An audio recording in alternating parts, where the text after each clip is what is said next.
Hello students, आप सभी का मेरे इस यूट्यूब चैनल में एक बार फिर स्वागत है। स्टूडेंट्स, आज के इस वीडियो लेक्चर में 12वीं क्लास के पोइट्री सेक्शन का poem number 10 the song of the free लेकर के मौजूद हूँ। The song of the free 12वीं क्लास के पोइट्री सेक्शन का सबसे अंतिम पोएम है। जी हाँ स्टूडेंट्स, इसके बाद आपकी पोइट्री समाप्त हो रही है।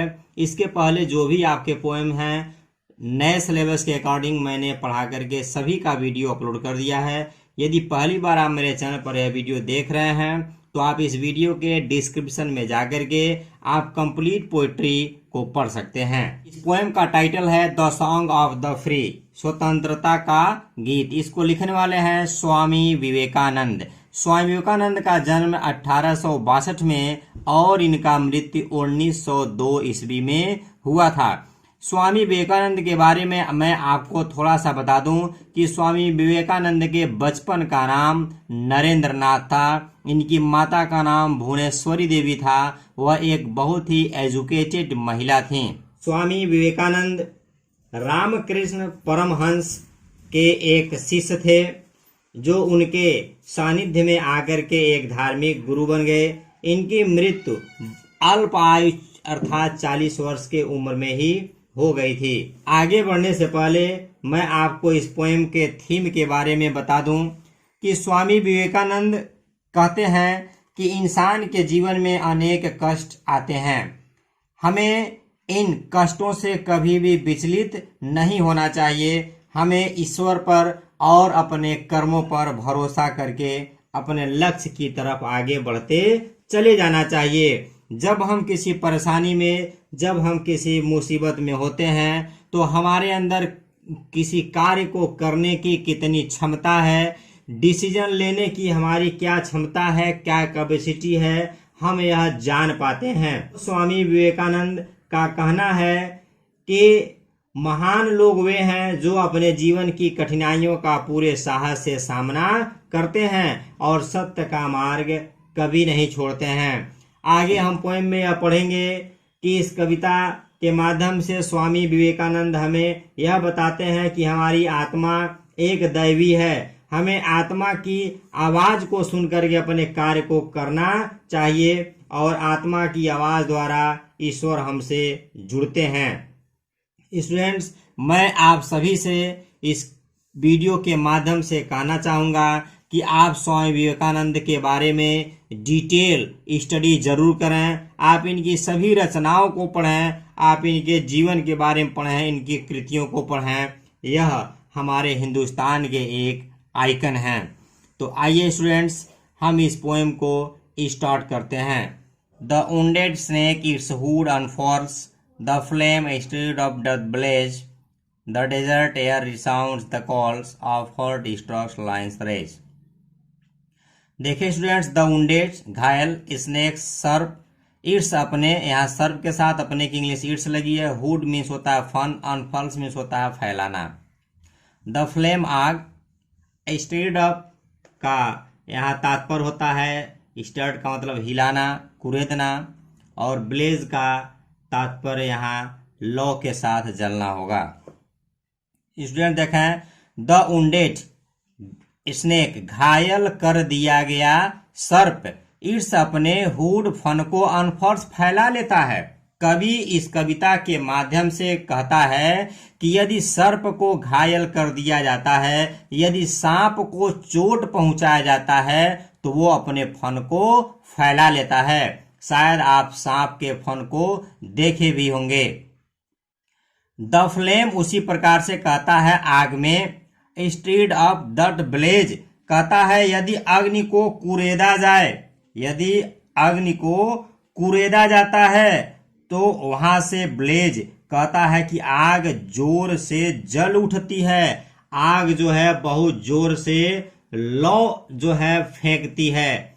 और क्या कहता है, द डेजर्ट एयर रिसाउंड्स, रेगिस्तान की हवा रिसाउंड्स गूंजायमान हो जाती है, गूंज उठती है। Of hot strokes lines rage, rage का तात्पर्य यहाँ गुस्से से होगा। कह रहा है कि जब शेर गुस्से में होकर के जोर से दहाड़ मारता है तो रेगिस्तान की हवा भी गूंज उठती है। जब सिंह अपने क्रोध से पागल होकर के जब जोर की आवाज लगाता है तो रेगिस्तान की हवा भी गूंज उठती है। स्टूडेंट्स, इस 4 लाइन का अर्थ एक बार आप फिर देख लें।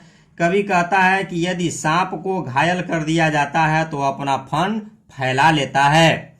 उसी तरह से आगे बताता है कि यदि आग को कुरेदा जाता है, आग में हम लकड़ी डालते हैं, आग में हम पत्थर मारते हैं तो उसमें से लपट भड़क उठती है। और उसी प्रकार से यदि घायल सिंह जब क्रोध से चीखता है, चिल्लाता है, आवाज निकालता है तो पूरे रेगिस्तान की हवा गूंजायमान हो जाती है, पूरे रेगिस्तान की हवा गूंज उठती है। स्टूडेंट्स, इस कविता में कवि हमें यह बताने का प्रयास करता है कि एक सांप अपने फन को शक्ति प्रदर्शित करने के लिए तब फैलाता है जब वह जख्मी होता है। उसी प्रकार से जब हम आग को बुझाने की कोशिश करते हैं तो वह अपना प्रकाश और अधिक तेज कर देती है। और जब एक घायल सिंह होता है तो वह जोर से दहाड़ता है, जिससे सभी लोग क्या होते हैं, डर जाते हैं। इसलिए कवि इस कविता के माध्यम से हमसे कहना चाहता है कि जब एक मनुष्य को अधिक सताया जाता है, जब एक मनुष्य का उत्पीड़न किया जाता है, जब हम किसी के ऊपर अत्याचार करते हैं, तब वह अधिक शीघ्रता से उत्तेजित होकर के अपनी शक्ति को दिखाता है, अपने शक्ति को प्रदर्शित करता है। आगे बढ़ते हैं। कहता है the cloud puts forth its deluge strength. देखें स्टूडेंट्स, पुट्स फोर्थ प्रस्तुत करना, डिलॉग मीन्स होता है बाढ़। इसमें कहता है व्हेन जब लाइटनिंग बिजली क्लिप्स चीर देती है, इट्स इसके ब्रिस्ट मतलब होता है सीने को। कभी इसमें कहता है कि जब आकाशीय बिजली बादल का सीना चीर देती है, इसमें हम दूसरे लाइन से अर्थ उठाएंगे, जब बिजली चमकती है और यह आसमान के आकाश के सीने को चीर देती है, बहुत तेजी से बिजली कड़कती है, तब जो बादल होते हैं द क्लाउड्स, बादल puts forth its deluge strength, तो बादल बाढ़ लाने वाली शक्ति का प्रदर्शन करते हैं। उसी प्रकार से कवि इसमें कहता है कि व्हेन जब soul is street to its inmost depth, जब अंतर आत्मा में किसी व्यक्ति को छेड़ दिया जाता है, कहने का तात्पर्य है कि जब आत्मा को उसकी सबसे अधिक गहराई तक छेड़ दिया जाता है, great once unfold their best, तो जो सबसे महान व्यक्ति होते हैं, जो महान जन होते हैं, वे अपने सर्वोत्तम योग्यता का प्रदर्शन करते हैं। उनके अंदर जितनी भी योग्यता होती है वह सारी योग्यता का प्रदर्शन करते हैं।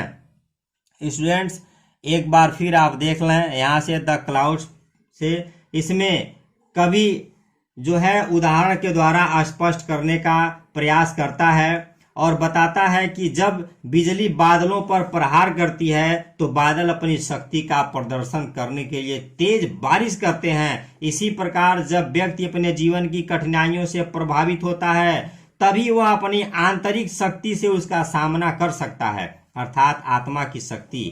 कठिनाइयों की स्थिति में महान लोग वे हैं जो अपने जीवन की कठिनाइयों का सामना करने के लिए सर्वश्रेष्ठ प्रयास कर सकते हैं।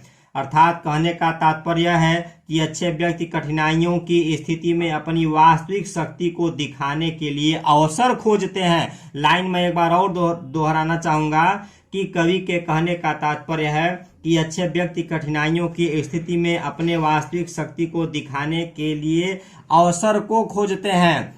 तो जब हम किसी को छेड़ते हैं, जब हम किसी को सताते हैं, उसके दिल को हम दुखाते हैं, कोई ऐसी बात कहते हैं जो बात वह व्यक्ति अपने दिल पर ले लेता है, तो वहां जो है वह व्यक्ति अपने सर्वोत्तम शक्ति का, व्यक्ति अपने सर्वोत्तम गुण का प्रदर्शन करता है। आप तुलसी जी के बारे में सुने होंगे स्टूडेंट्स। तुलसी जी जब रात्रि के समय में एक मुर्दे पर सवार होकर के अपनी पत्नी से मिलने के लिए अपने ससुराल पहुंच गए तो उनकी पत्नी ने उनको वहां पर ऐसी बात कह दी कि वह बात तुलसीदास अपने दिल पर ले लिए, और दिल पर लेने का नतीजा यह निकला कि एक सीधा साधा इंसान इतना बड़ा संत हो गया। तो जब हम किसी को कोई ऐसी बात कहते हैं कि जब वो अपने दिल पर लेता है, उसके दिल पर वार हम करते हैं या कोई करता है हमारे दिल पर वार, तो हम अपनी पूरी एनर्जी के साथ किसी काम को करने में लग जाते होंगे। स्टूडेंट्स, आई होप कि आपको ये जो मैं पढ़ाया ये क्लियर हो गया होगा। आइए आगे बढ़ते हैं। Let eyes grow dim and ears grow faint and friendship fail and love betray, let fate its 100 horror send and clouded darkness block the way, and nature were one angry frown to crush you out. Still know my soul, you are divine. March on and on, nor right nor left but to the goal. देखिए इसमें कवि क्या कहता है, कहता है let eyes grow। कवि कहता है कि यदि आंखें कमजोर होती हैं तो हो जाने दो।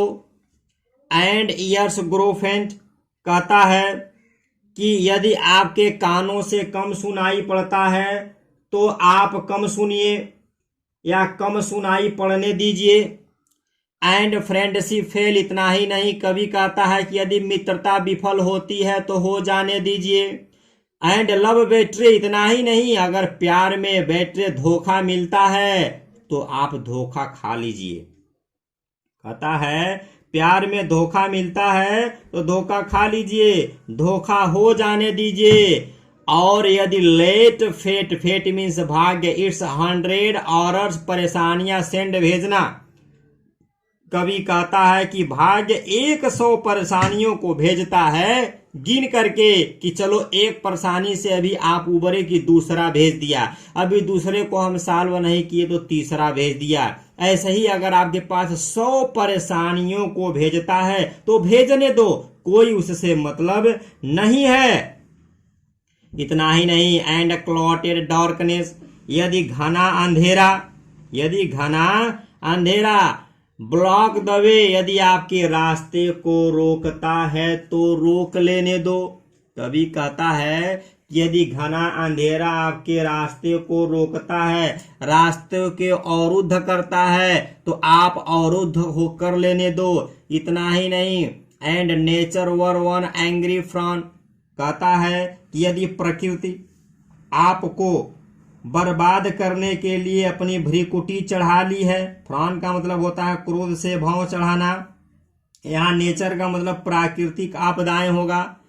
प्रकृति आपको परेशान करने के लिए, आपको नष्ट करने के लिए आपसे नाराज हो गई है तो हो जाने दो। स्टूडेंट्स, स्टेंजा बहुत इंपॉर्टेंट है।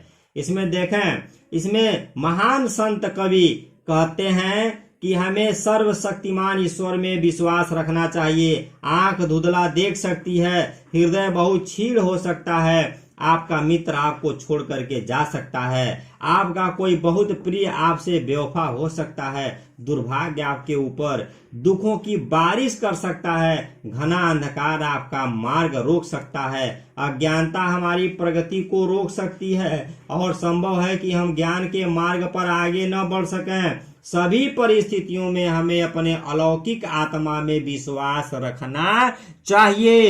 यानी किसी भी परिस्थिति में आप हो, आपको सदैव अपने अंतरात्मा की बात को सुनना चाहिए। अंतरात्मा परमात्मा का एक अंग है। अंतरात्मा की बात को सुन जो है आपको मानते हुए आपको अपने कर्मों को करना चाहिए। अगर आपके अंदर ये गुण है तो आप किसी भी कार्य में कभी भी विफल नहीं हो सकते हैं। आपके ऊपर परेशानियां, कष्ट, विपदाएं आती रहेंगी, लेकिन आपने जो इरादा बना लिया है, आपने जिस मंजिल पर पहुंचने का लक्ष्य हाथ बना लिया है, आप जिस सपने को देख रहे हैं, दुनिया की कोई भी ताकत आपको उस मंजिल पर जाने से आपको रोक नहीं सकती है।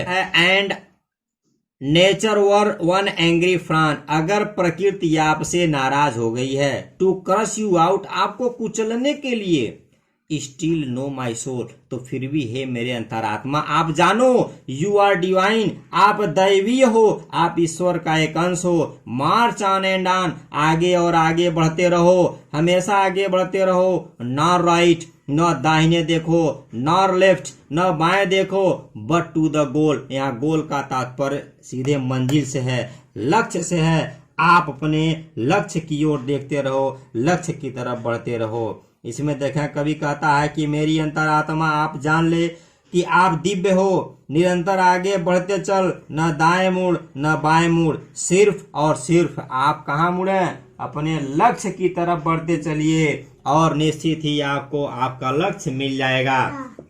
तो कवि इस कविता के माध्यम से कहते हैं कि हम जीवन में अनेक कठिनाइयों का सामना कर सकते हैं। एक समय भी आ सकता है जब हम असहाय हो सकते हैं, उस समय हम अपनी अंतरात्मा का अनुसरण कर सकते हैं। अनुसरण करना चाहिए जब हमें कोई रास्ता न दिखे, अर्थात हमें हमेशा वह करना चाहिए जो हमारी अंतरात्मा हमसे करने के लिए कहती है। हम अपने लक्ष्य को प्राप्त करने के लिए आगे बढ़ते रहना चाहिए, हमेशा हमें अपने लक्ष्य की तरफ देखना चाहिए और आगे बढ़ते रहना चाहिए। यदि हम अपनी आत्मा की सुनेंगे तब ईश्वर भी हमें जीवन की कठिनाइयों का सामना करने के लिए शक्ति जरूर देगा।